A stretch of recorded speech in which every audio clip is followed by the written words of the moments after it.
Hi everyone, it's Tasha. Welcome or welcome back to my channel.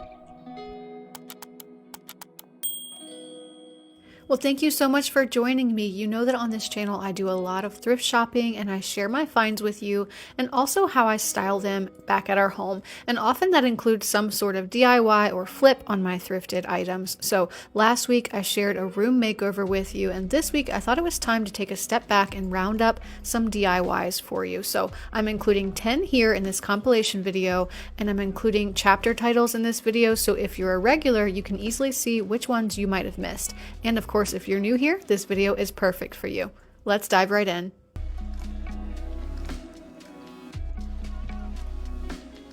And the next thing that I want to share with you is this sweet little vase that I picked up. So it was kind of odd. I've never seen anything quite like it. As you can see, it was $4.29. I love the shape of it, and when I saw it on the shelf, it was turned backwards at first, but then on the front it has this little ditty about oats, which is kind of cool, talking about how oats turn into porridge. So I don't know, it's just odd. I thought it was kind of cute, and again, I love the shape with that ridge around the top, and the general size of it I thought would be nice for placing next to a larger vessel. So I'm gonna give this one a little makeover, and yes, I did research this to make sure it wasn't anything, you know, special or valuable. I didn't think it was, but I just wanted to make sure. It's not. So I'm gonna go in and I'm gonna kind of cover up that bit about oats there. I just went in with a color called Accessible Beige, something that I had on hand, but any sort of color near that will definitely work if you're trying to do something similar to this. And now I'm using some antiquing wax that I also have on hand. This is the color called Dark Vintage with just a little bit of water combined.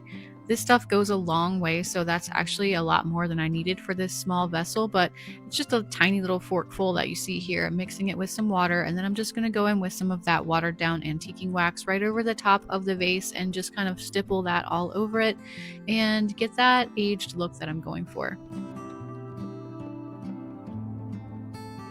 I like this antiquing wax because it doesn't have any sort of smell when you use it or anything like that. So I think that it's a great way to achieve an aged look on a vessel like this. And then I'm going in also around the bottom and the top lip as well with an extra layer, just because that's where, you know, over time dirt would tend to settle more and things show their age a little bit more around the upper edges as well as the bottom. And so that's what I'm doing here, and when I'm done, I think that this has a really nice look and blends in well with some of my other pottery.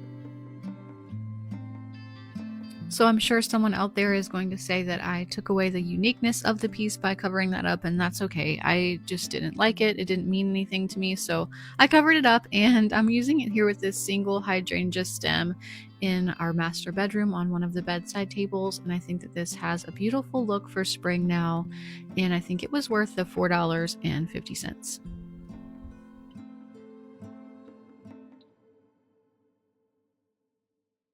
And now let's switch gears and look at this art piece at McGee & Co. called Woven Neutrals. This is a large piece of art that's a 41 by 41, and as you can see, it's currently $1,100. Now I do think that it's a really cool and creative piece. It's made of strips of torn canvas that are then woven together in this basket weave style and framed out in a large square. It's tonal, but it's textural, and I love it, but I definitely want to try to make something similar on my own rather than spend that much. So my plan is to use a drop cloth that I already have on hand and cut it into strips to weave together to make my own version of this piece. I also have this pre-framed canvas that I picked up at the thrift store that I'm going to use as my frame for it. It's obviously going to be smaller than the Inspo McGee & Co. piece, but that's okay because this is sort of a trial run, and if I love it, I can make something larger. I'm going to be using a hot glue gun to glue strips of cloth onto the edges of my canvas and then work across to weave them together. My plan is to start only gluing one side of the strips and leave the other side free so that I can more easily weave, and then once a row is complete, glue the other side down. So here I am just cutting out my initial strips, and I'm just lining them up to see the general length that I'm going to need. At first I was doing fairly even pieces in width, just like the inspiration piece, but then I decided that I would change mine up and do varying widths of cloth strips so that it would add that much more interest and dimension to the piece. So I began to cut some narrower and some wider so that I could stagger the different widths as I weave. When I had what I thought was enough, I gathered them up, and then I can always go back and cut some more as needed. I began by gluing down the strips all the way across in just one direction, but only on one side. I left the other end unglued so that it would be easier, at least in my mind, to weave across them with the pieces going the opposite direction.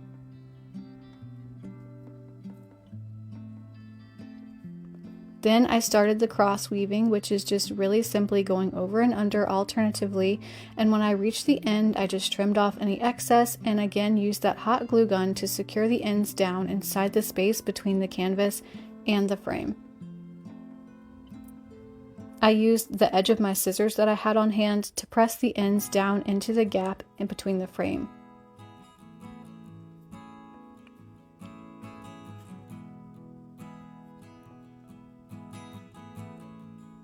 The process was a little more fiddly at the beginning, and since the pieces were so long and unsecured, but it got easier and faster as I went along. I would say that by the end, this complete piece took me about 45 minutes to weave. The exciting part of this project as a dupe though is that if you like the look of this, you can easily make one of these pieces at any size that you want. A large square like the inspiration piece that was 41 by 41, a large rectangle that would look great above a sofa, or a small piece that would be perfect for stacking with other artwork, and one drop cloth would still be all the cloth that you'd really need to do any of those sizes. All you would need to do is find a thrifted framed piece that is the size that you want and use that as your base.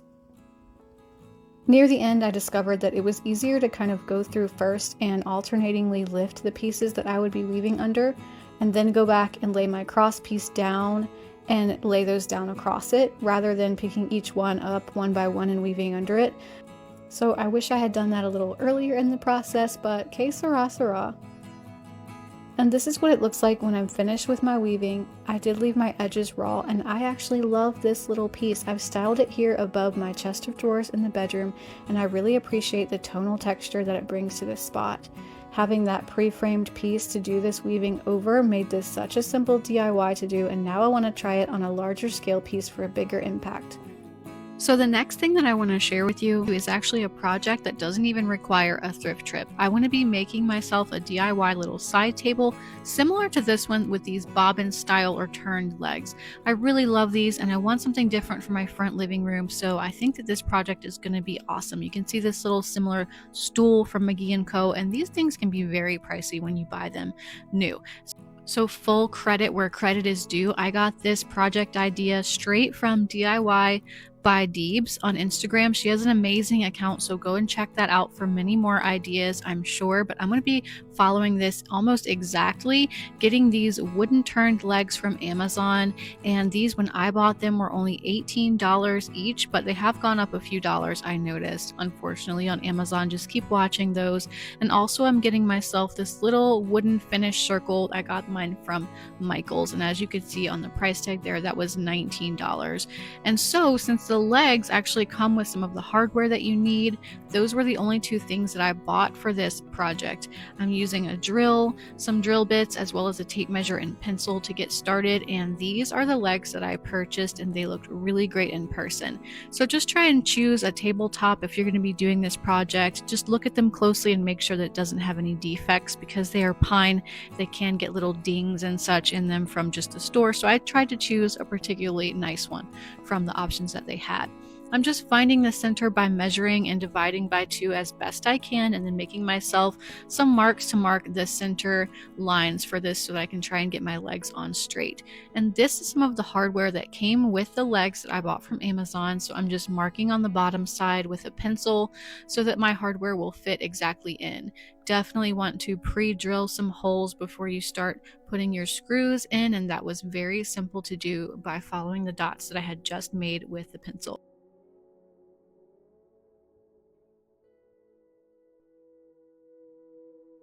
So first, of course, you want to screw your hardware into the bottom side of your leg, and then you want to turn it over and screw the hardware then into the underside of the tabletop. But it's pretty straightforward. You can see now that I'm just changing out my bit so that I can again pre-drill holes for the hardware in the underside of the tabletop.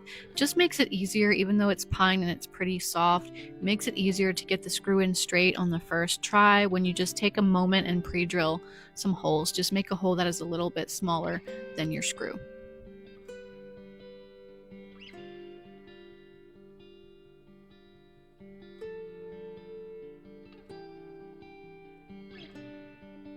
After that, it was very easy to screw these in. You can place these back as far as you want, and actually I do recommend placing it back a little farther than I'm showing right here, because you don't want to catch a glimpse of the hardware from the side of your table.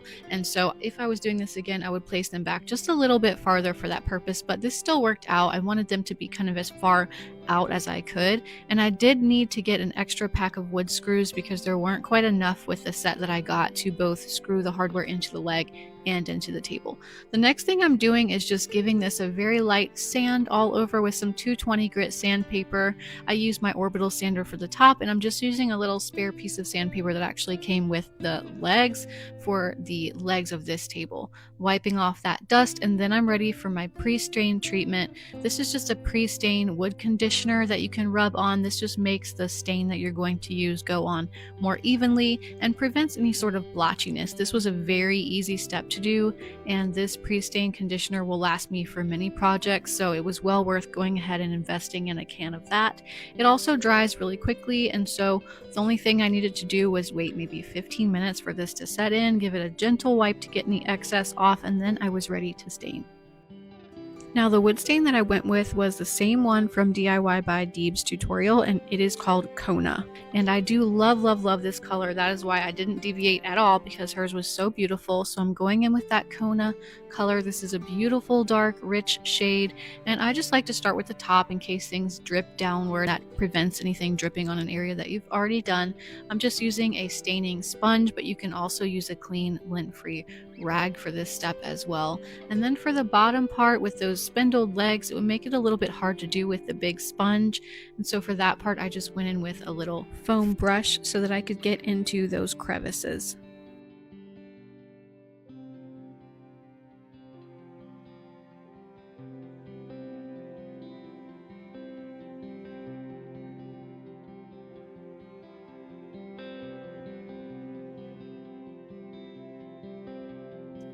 After I stained each section of this table, I went back and wiped the excess off with a paper towel after about 2 or 3 minutes. And that's really all there was to this. This was a super easy DIY project. The legs also came with some of these little felt pads, which I attached to the bottom for good measure, but I'm going to be using this in my front living room. I have these 2 swivel chairs from Cheetah Living, and these are amazing. I love them so much, but they are very kind of heavy in shape. They're not leggy, and so you can't see under them. And I thought that this table, which was definitely leggy and had lots of kind of an airy look about it, would be the perfect thing in between these 2 kind of visually heavier chairs. And I don't think I was wrong, because I really love the way that this looks here. I think that it's feminine but kind of just like classic at the same time. I love the dark color, so thank you again to DIY by DIYS, because this was an awesome project, and start to finish I did this in under an hour. Amazing. Something that I always like to look at in the thrift shops are the different pieces of pottery and the different vessels. I'm kind of a sucker for vessels and vases. I try not to accumulate too many of them, but they definitely always catch my eye. I don't know about you. These 2 caught my eye because I just thought they were really charming. They aren't exactly my color, but I do think that they're really pretty, and they had these marked for just $2.99 each for the large one and the small one, which I thought was a pretty good deal that I just wanted to share with you.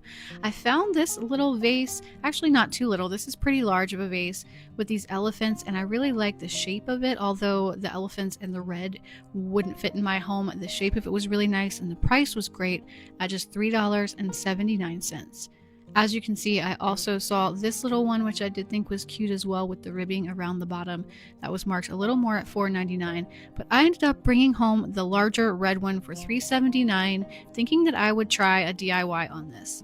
What I want to try on this one is a lime wash technique that I saw on someone's website, and they were doing it on terracotta pots, and so I thought that was a great idea. I gave it a coat of that same spray paint that I showed you earlier and then tried the lime washing, but it was so smooth that the lime wash mixture just ran right off, so I had to rinse that all off and kind of start over because it was not looking good even after I tried to sand it and then do it. So I'm just starting over on this and going in with some spare paint that I have in a color called Renwick Beige, and this is just like regular interior paint. I'm giving it a coat of just regular paint, and then I went in with another coat that had some baking soda mixed into it so that it was a little bit more textured. I got this idea from the website my100yearoldhome.com, and again, she was doing this technique over different terracotta pots, which are more porous, which explains why her wash just went perfectly onto it the first time. But I had to do some painting with some baking soda first on this piece. This is my vase after it has the baking soda and paint mixture on it. And I'm just taking some of this lime. This is just a bag that I picked up from Lowe's, around $8, I think. Just putting some into a plate and adding a little bit of water and then kind of stirring it around with my brush so that I can get ready to brush it onto the vase. You can see that this breaks down pretty quickly, and I didn't wait for every single little part of it to disintegrate, but I did swirl it around until most of it was good. And then when I went through and just started to brush this on the vase this time, it did exactly like I was expecting it to do and like I saw in the photos from the website, and it just kind of stayed in place. So once this dries, it's going to give it a beautiful kind of chalky, that nice lime wash feel and look, and it's acting much better now that I have a more textured base. And so just brushing it all the way around, you do have to work kind of quickly, especially if you're going to be outdoors like I was, because it does dry pretty quick. And then I just wanted mine to have some drip marks down it, so I just kind of did that with some extra from my brush and let that dry.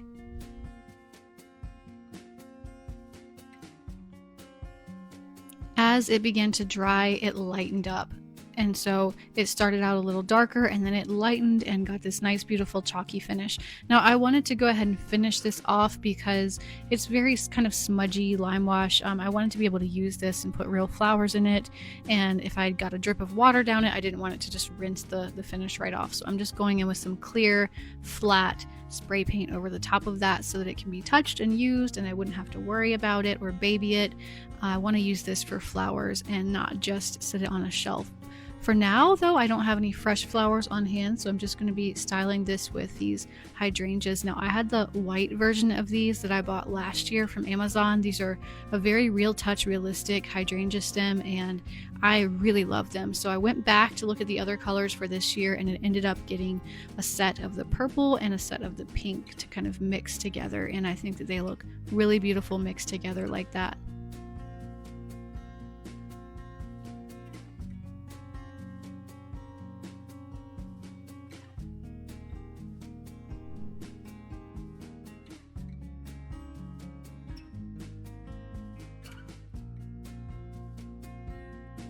Tray on top of that just to finish off this look, but I think that for less than $4 for the vase and then $8 for the lime wash, which I still have tons of it left over so I could do this technique a lot of other times, that was a great deal for this DIY.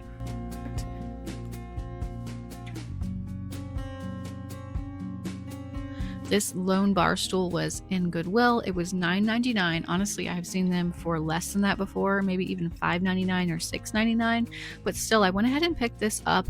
My plan is to really distress and antique this and also cut some of the height off of it and make it a little sort of side table accent stool, something like one of these, and these can really get pricey. I'm sure you already know that, but these kind of primitive looking wooden stools can really cost a lot if you're buying them online antique, or even the ones that are just the faux antique that are new are still quite a bit. So I'm using multiple different tools.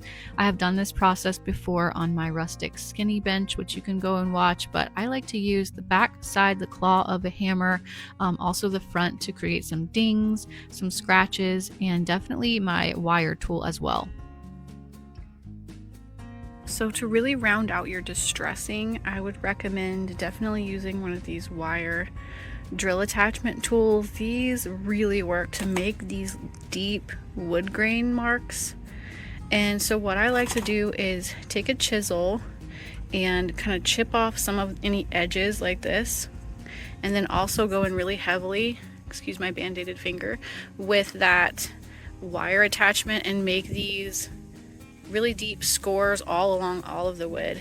That plus taking off and chipping away at some of the edges begins to make a distressed look.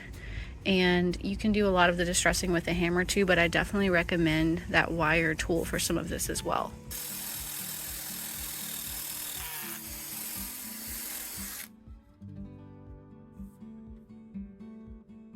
I'm just going back and forth over this with these different tools a lot of times until I really get a very heavy level of antiquing. And some people will say with this process to sand it first and then antique it. I prefer to do the opposite because the way I see it, a lot of the antiquing methods are going to remove some of the stain on their own. So why sand more than you have to? Just do this first and then go back and sand what's left. So that's the way I do it. Anyway, so now that I've got the majority of the stool where I think I'm going to cut the legs off sort of done, I'm just stopping to figure out what kind of stain I'm going to use. And what I tried first was about half and half mixture of a walnut stain mixed with a true black stain. And I just kind of wanted to test out on some of the lower parts of the legs there where I'm definitely not going to be keeping that part anyway, and see what it looks like. I'm going to be using a staining sponge for this project. I like how these apply stain, and so I'm just testing out this mixture. For this one, I kind of like how this looks with this really dark stain on it, and so I'm thinking I'm going to go with that. I also did test out just the walnut, even though I kind of already knew what that looked like. It's a lot lighter. I think both are beautiful, but I'm going to go with the darker stain on this one. This is what it looks like when I'm just about finished. As you can see, I did go ahead and chip off a lot of the edges. I did that down the legs as well as the outside of the perimeter of the circle there. And just so it would be really, really deep, because once you put the stain on, especially a dark stain, it's going to kind of hide some of it. So I still wanted it to be very distressed. I actually find staining pieces like this kind of therapeutic because it's so easy to do, and just to go over it and immediately see the change is kind of nice. I did have to get some more on my sponge and go more deeply and press into some of the divots that I made, but it's not too hard. Definitely want to do this outside where there's plenty of fresh air though.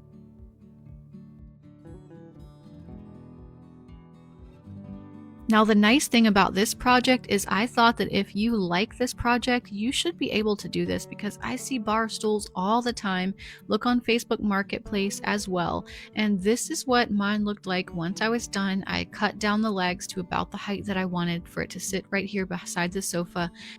And I think that this has a charming, primitive look to it, kind of like the one shown here. I'm really happy with it for $10.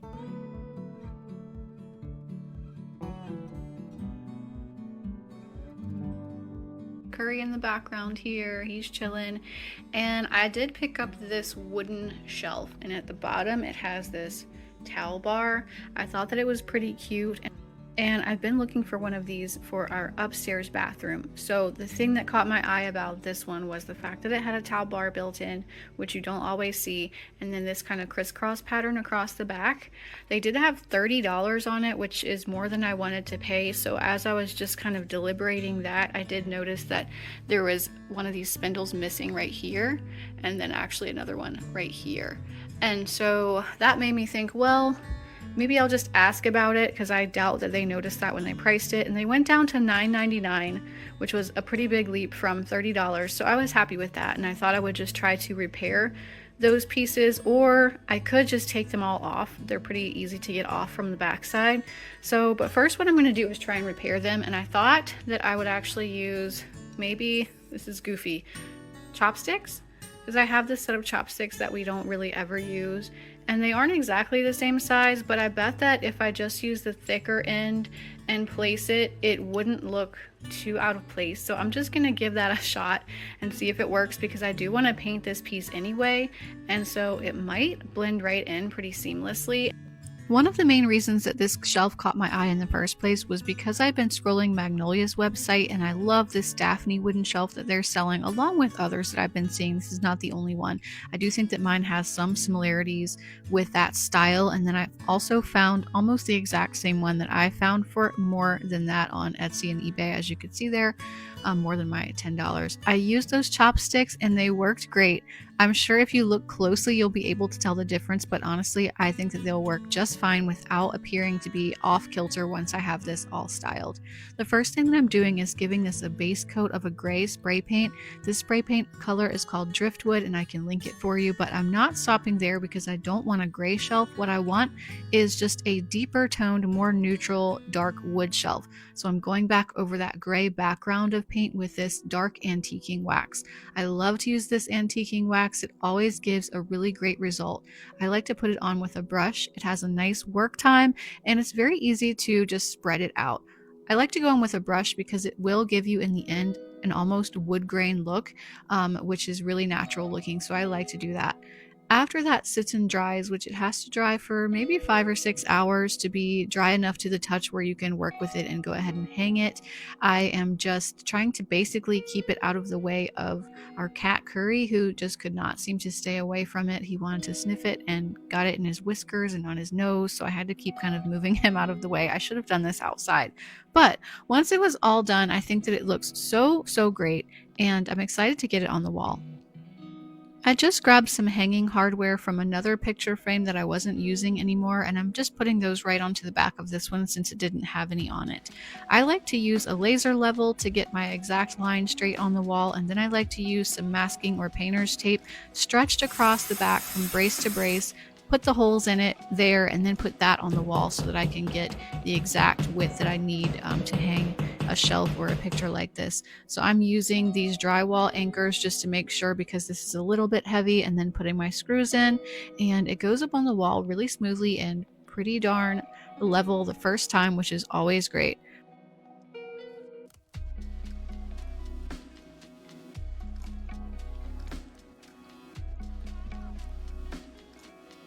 This is hanging on a sort of spare wall in our master bathroom, and so I'm going to be styling it accordingly. I found these really cute little washcloths. Actually, I think that they're meant to be dishcloths, but wait till you see them up close. They're so pretty. I'm using them for washcloths. This little brass bud vase that I found at a thrift shop a while back, a DIY candle that I made from a thrift shop as well, a little jar full of some dried oranges, which I think are not just for the holidays, they go for any situation, any time of the year. They look great. And this little crock, also from the thrift shops. A lot of you have seen all of those items before, except for the washcloths are new. Also, these hand towels I picked up the other day from Home Goods, and I think that that will complete this shelf styling.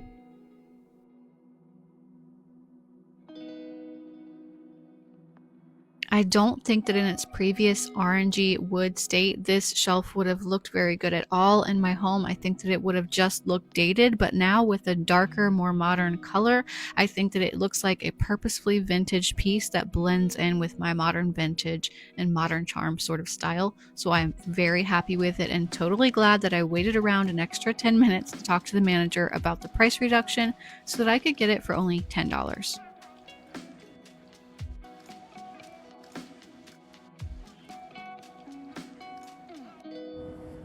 Another item that I brought home this week was actually from this little liquidation shop in North Durham. Unfortunately, they're moving out of the area soon, which is a bummer, but I picked up a few things from there, and one of them was this sweet little table runner. This is so pretty. I love the pinstripes, and I was really drawn to the pattern. I thought I would try it as a table runner, and I did. It's actually a little long for our dining room table. It is the 104-inch runner from Threshold, which is $23 from Target. I got mine for $2.50. And I had an idea that I've been wanting to make some curtains for this kitchen. It's just a little bare, and that would really warm it up. This cafe curtain from Pottery Barn is $79. I definitely want to try to DIY my own, so I'm going to use this fabric from this table runner to do just that. So I've got here 2 quarters. I'm just going to line them up like this. That's going to be one panel, and then I have the other 2 quarters that I'm going to make the second panel with, and those are going to be my little cafe curtains.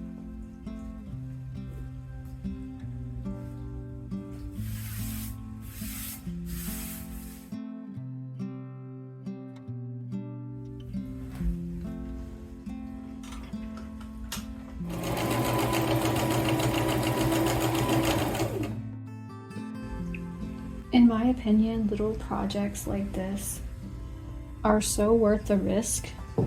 Things that you thrift or get for very little money. I mean, if these don't look good, I'm out, what, $2 and maybe like 30 minutes of my time doing something that I enjoy anyway. My only thing is, like, if you're actually going to have time to do it sometime soon. I think we can get in trouble when we're thrifting and doing crafts and projects when we have all these ideas and we're not actually going to have time to do them. Then you just end up with unnecessary clutter in your home. So here again is the before picture. You can see the window in the center there. Everything is clean and bright and nice, but I just think that these curtains will add a lot. And I wasn't wrong on this. I really love the way that these curtains add a little bit of warmth right there, and it just makes the kitchen feel cozier and homier, and I love them. The pinstripes are perfect. I couldn't have picked a better pattern if I tried, and I think that these just add a lot. I just used a simple matte black kind of wrap around rod right there, and it worked out perfectly. Now, speaking of yard sales, another thing that I picked up from a yard sale recently was an antique mirror. I don't like to film on people's private property very overtly, so I didn't get footage of myself actually getting it, but it's this mirror. Again, it was for $5, and I thought that it was just really dirty on the front. It did have some cracks in the frame, which I was aware of, but I wasn't concerned about that. It seems to be a very old piece, maybe French provincial sort of style, but anyway, also it had some marks that once I cleaned it, I realized it was beginning to antique on the mirror itself, and it had something that I didn't quite catch on film, but it almost looked like a big fat handprint or something. It was starting to antique basically, but not in a very pretty way. So I figured I would go ahead and take some steps to further antique this, to blend that sort of in and make it look more intentional. You can see here I found lots of examples of antiqued mirrors that are quite expensive online. They're definitely a thing that people are buying and using, and I think that they're beautiful, so I'm just going to try to achieve that with some simple spray paint. I'm going back in with that same gray driftwood color spray paint. I have it set on low output. This one has different kind of settings that you can use on it, and I'm just standing back and doing a light mist around it. Again, it's very hard to film on glass or a mirror. You guys can't really see what I'm doing, but I'm just doing it very lightly. I did a light spritz of black spray paint as well, and then I'm going in with some rubbing alcohol in that bottle and just kind of tapping and dabbing and making it kind of spread those out and look a little more authentic. And I think that once I show you the final result back in the house, you'll be able to see the effect that this creates. So this is more of what it looks like once I'm done. I think that it does have a fairly authentic antique look, even though it's just a simple treatment with some spray paint. There are other ways to achieve this, going in through the back side of the mirror, taking off some paint and stripping that and going in through the reflective layers. I didn't want to mess with that, and I think that this was a much easier way for only $5 and some spray paint.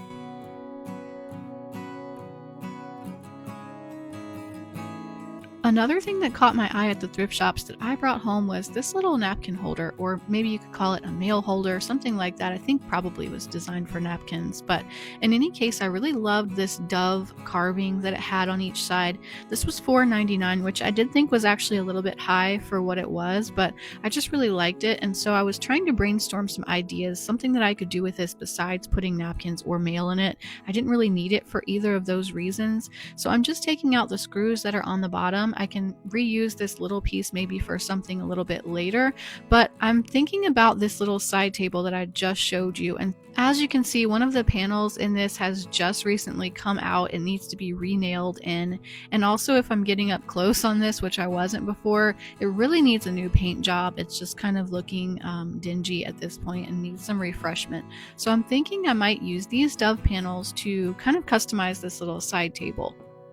So I took the table outside, and the first thing I'm doing is taking off the hardware. I'm going to give this whole thing a light sanding before I give it a new coat of paint.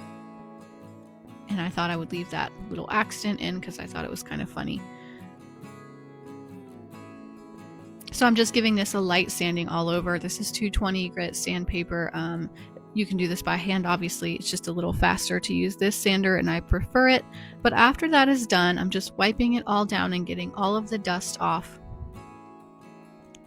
And the paint color I'm going to go with is this one. It's a Sherwin-Williams color called Urbane Bronze. You may have heard of this one before. It's been pretty popular for the past couple of years, and I think it's a really beautiful color in all of the photos that I've seen. So I'm going to go for it. This is what it looks like, sort of. It always looks a little bit darker once it's dry, but it's this nice, rich, dark gray color that's got a lot of green in it, and it almost reads as black in certain lights. This is the color sample. So I'm going in with 2 coats of this Urbane Bronze color all over this piece, and then I'll go on to the next step. It's really hard to tell what the color actually looks like out here in the bright sunlight, but I'm just going to wait for this to dry. And once it's dry, I'll move on to the next step, which will be reattaching those front panels.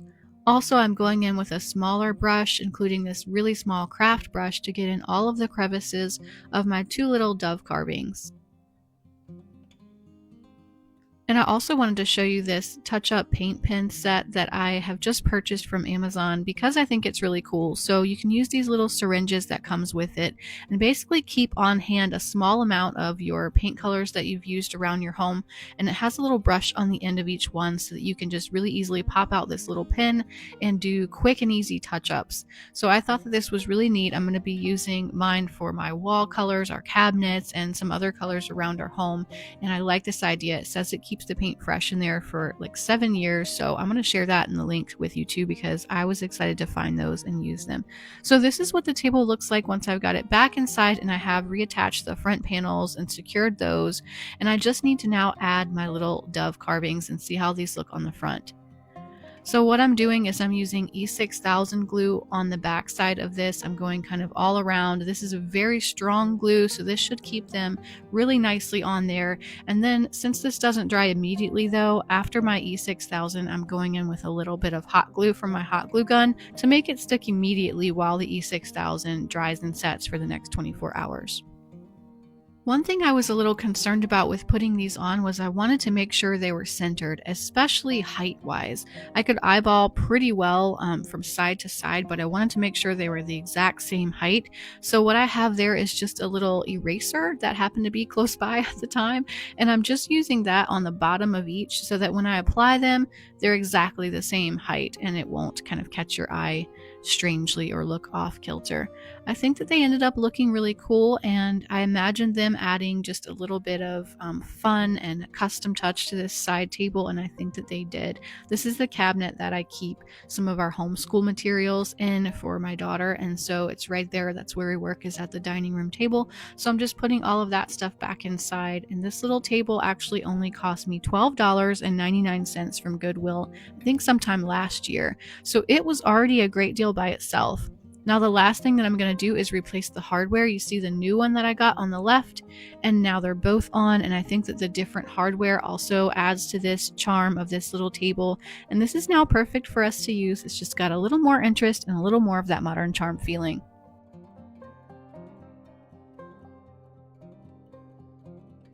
Another thing I picked up at the thrift shops was this set of 2 of these Swan candle holders. I didn't really think too much about these when I put them in my cart. I just figured for sure I would get them and do something with them. It's one of those kind of days. And so they cost me $2.99 each. And my thought was that I would look them up first of all and see how valuable they were or how rare they were. It seems to me like there are plenty of these exact ones for sale online. They're not very expensive. So that made me feel better about changing them up. Whereas if they were very rare or very expensive, I would be too nervous to want to change them for their original state. But I kind of wanted to see what these looked like as black swans instead of just the white ceramic, just trying to make them look a little bit more modern and fit in with my decor a little bit better. I think it would kind of be cool to have one white one and one black one, but I went ahead and did both of these in black and just used a matte black spray paint for this. They kind of reminded me of the swan artwork that I keep seeing on Etsy and in designers' rooms as well. And I think that this is just a really pretty look. It definitely leans more towards that romantic or even dark academia type of styling, but I do think that it works in my home as well. And I've just styled this one with a more modern style twisted candle, and this is on my dresser top. And I decided that they actually looked better broken up, where just one was a statement piece rather than 2 side by side. But I think this was a great deal for $2.99. Thank you so much for watching. As always, if you enjoyed the video, please hit the like button before you leave and leave me a comment letting me know what you enjoyed. Also, make sure to hit the subscribe button if you would like to see more of my videos in your feed. And I hope everyone listening has a fantastic week, and I'll see you at the next video.